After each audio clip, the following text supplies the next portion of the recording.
Notice with all these charitable things like Animal Rebellion, they only pick on the very posh, very elitist shops to make sure that they get their point across.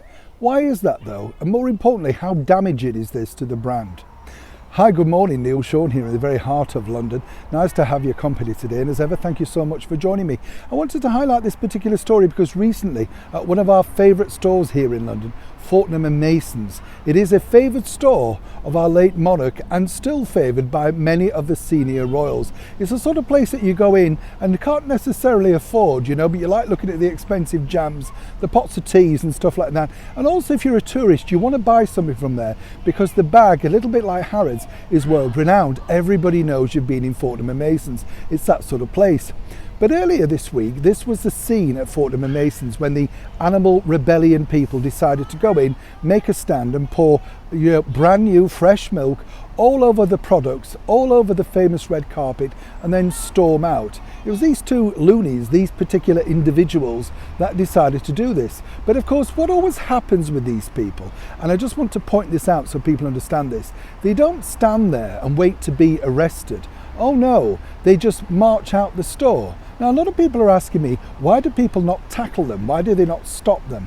Well, we have laws over here that says you're not allowed to touch them. However, as I pointed out to a very good source within that industry, but you could join in and pour the milk over their head and see how they like it to have their look ruined, particularly when they're the ones not cleaning it up. But here's where it gets interesting now, and it's very damaging, as I say, for that international brand like Harrods and Fortnum & Masons, because people now are very concerned about the lack of security. When that sort of situations happens, they can quickly escalate into a major drama. People then worry about their clothes being splattered with milk, a fight breaking out. It's not good for business. And particularly in this cost of living crisis, when people are really struggling and deciding where they want to spend their money, they decide if they feel secure, safe, and more importantly, valued as a customer. Fortnums are going to have to do a lot to make sure that they, along with Harrods, secure this image back. As for the two Animal Rebellion people that decided to do this, as you can imagine, one was in their 20s and one at 40 should simply know better, but clearly has some mental health issues, allegedly.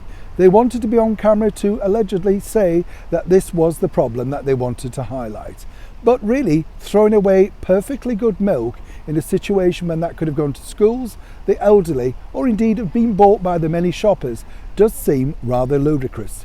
Do people talk about the topic and the thing they're trying to achieve? No, they just look at the people and think of the poor people who have to now clean that carpet, the underpaid workers, the average paid cleaner who now has to clean that mess up after them. But the bigger mess really for the retail trade is this: will people now start to go back to that store and feel secure? However, as one inside source in the retail world told me, if this was to happen in a major supermarket, say like Asda, Sainsbury's, Walmart or whatever, things like that around the world, people would differently react. And perhaps these people could be used as human mops to clean up their own mess. I'll leave that one for you to picture. Neil Sean in the very heart of London.